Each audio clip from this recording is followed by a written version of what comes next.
Hey YouTubers, I got an exasperated, highly motivated update. I'll probably make this the final installment, number 3, on the can I install a Mustang T-5 shifter on a GM T-5 transmission. I can tell you right now, I've learned a huge lesson in following information, regardless how credible it may be on the internet. And my goal is to show the world that all that information you read on, because I found 3 or 4 different threads that talked about, and people will show you pictures and they'll say, well, you can take a Mustang T-5 shifter and bolt up the rear 2 bolts. Then you properly locate the front 2 new holes. So basically what they're leading you to believe is that you can take a Mustang shifter, bolt it down with the back 2 bolts, properly locate and drill 2 holes near the front to match the S10 shifter box. Because remember, I will remind you, the Mustang uses a full rectangular shifter box and bolt pattern to bolt the shifter on, but the S10s have they call it a square shifter box, but it's still a rectangle. It's just way smaller, not near as long. But all that information that they give you is erroneous. It is absolutely BS. It is not true. I don't know why someone would be motivated to put some information like that on the internet. It doesn't work. It's not even close. Because, number one, the bolt holes don't even come close to lining up. Because the S10 pattern is wider. First and foremost, it is wider than the Mustang. So it's not a circumstance where you're going, okay, I just need to slide this shifter fore and aft or front and back to get these bolts in.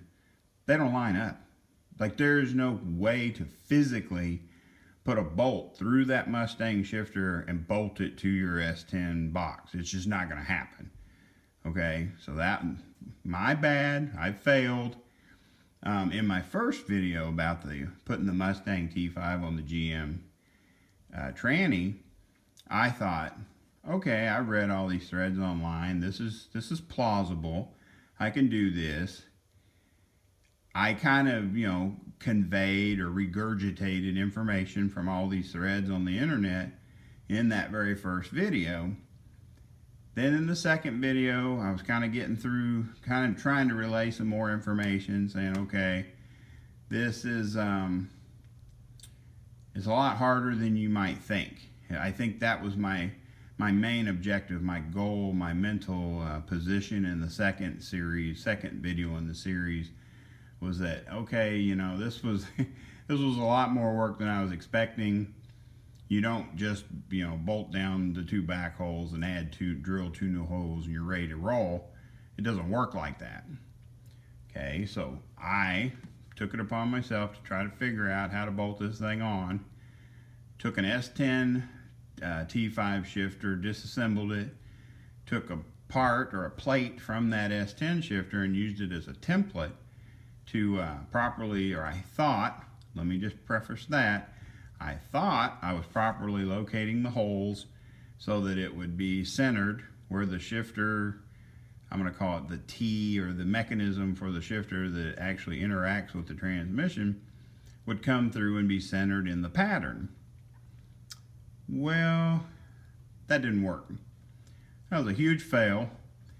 Well, lots of frustration, lots of wasted time, energy, mental drain, stress, all that junk. But I absolutely didn't want to have to buy another shifter. I really liked the shifter handle. Like, I used to have an 83 Mustang GT back when I was 19 years old. 19 or 20, somewhere in there, 19 or 20. And I really like that shifter handle. I like the way it comes back towards the driver and just kind of comes towards you, and it's really comfortable in my hand. So I was like, man, I really want to make this shifter work.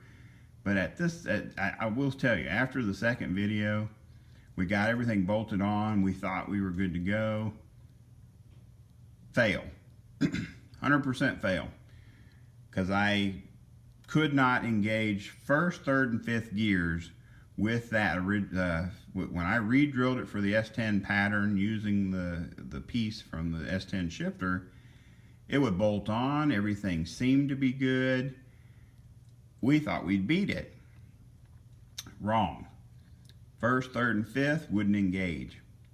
It would not move. You were not moving the internal mechanism of that transmission far enough. When you push the shifter forward, it wasn't pulling the internal mechanism far enough back to fully engage the synchros for 1, 3, and 5. The gear sets just were not coming together. It wasn't working. And I was so disappointed. I was like, man, how is this not working? Everybody online says, all you got to do is blah, blah, blah. And I'm thinking, what am I doing wrong? And I'm literally going through and I'm like, okay, let's just use some common sense here.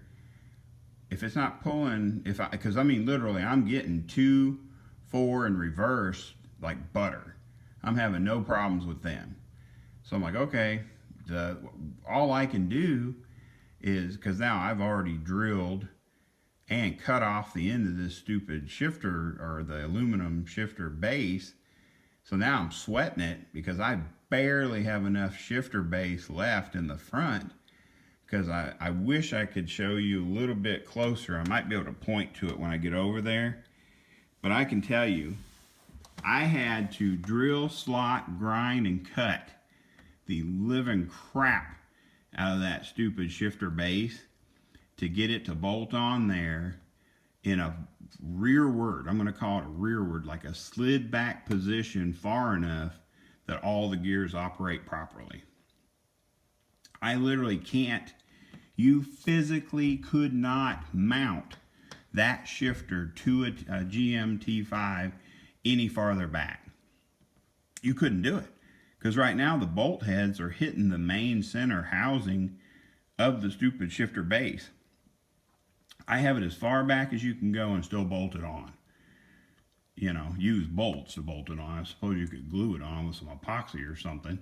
But I literally have cut it, drilled it, ground it, just darn near ruined it doing this, during this process to get this thing to work. So I wanted to just please pass the information on to anyone you know. You can put a Mustang shifter on an S10, but it is absolutely not a bolt-on. It is absolutely not a bolt this on, drill 2 new holes, and you're good to go, rip gears. That is absolutely false. Any thread you see online where people are showing pictures and they're saying, well, all I did was bolt it, that's a lie. If it's bolted on, then that pattern was meant to be on a Chevrolet, because the Chevrolet shifter box pattern is wider than a Mustang. So like I was saying, it's not a case of moving that shifter base forward and backwards to try to get your bolts in. It's a different pattern.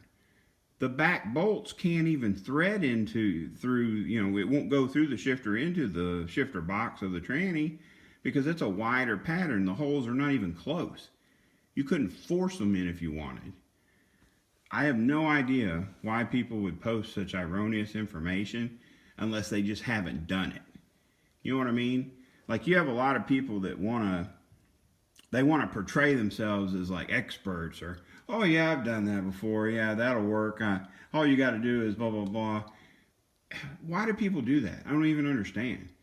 If you haven't done it, just say, oh, I don't know. I haven't done that, but you might be able to work it out. Or, don't just lead people down a path of destruction by trying to pretend like you know something when you don't. So, yes, I'm a little bit frustrated because this was way harder than what I expected. I mean, it's in, and I got everything. I mean, I rebuilt that shifter. I changed a few things on the inside of it. I don't know if the people who owned it before me didn't know what they were doing. I don't know what they did, but I had to change a few things inside of it. I had to shim the dual spring assemblies. I did not find a resource or a source to change the little black pivot ball. There's a split pivot ball down inside that shifter that I'd really like to replace, but I could not find a source to get one of those. But I mean, I've got this thing shimmed up tighter than a drum or a banjo string, whatever you want to call it. And I can tell you right now, if I can fit between the back of this car, whew, gotta hurry, trying to hurry. We don't want to go over our stupid time limit, but watch. She centers. Springs are working properly. First, second, third, fourth. Shifts perfect. Fifth, reverse, neutral.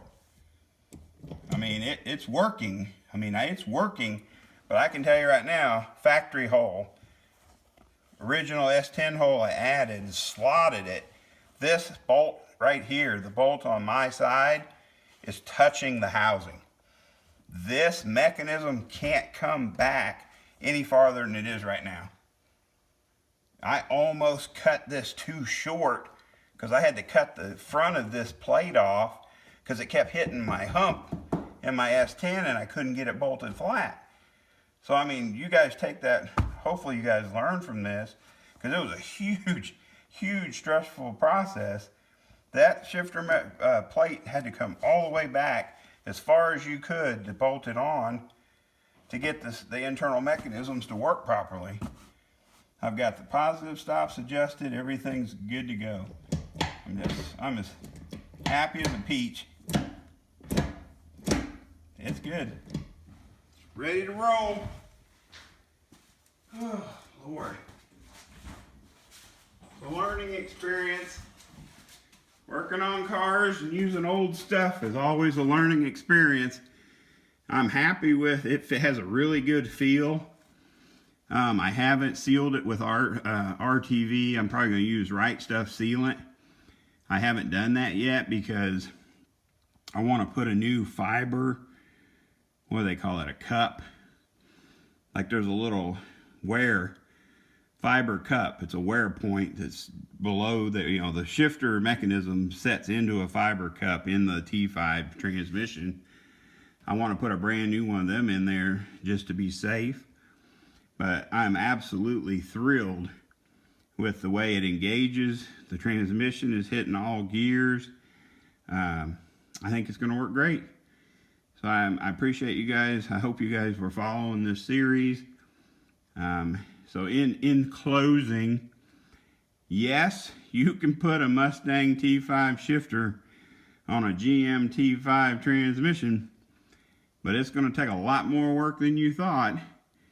But if you take some of the information that I'm sharing with you and use it as your starting point, surely you're not going to have near as much trouble as I did getting it on and making it work. So anyway, she's on, she's rebuilt, she's on, she's hitting all gears like she's supposed to. The positive stops are adjusted. T5 is well on its way. So anyway, I appreciate you guys watching these videos. I'm not a professional and I don't edit videos yet. I'm still working my way up to that part so that I can have a little bit better quality video and I can start and stop things. At this point, I'm at the mercy of my stupid cell phone, my iPhone 6, because I can do the video start to finish, but you can't pause it and restart over. So anyway, appreciate you guys watching. Hopefully this is teaching somebody how to make this thing work and showing that it can be done, but it's a lot tougher than the internet leads you to believe. So thank you again for watching.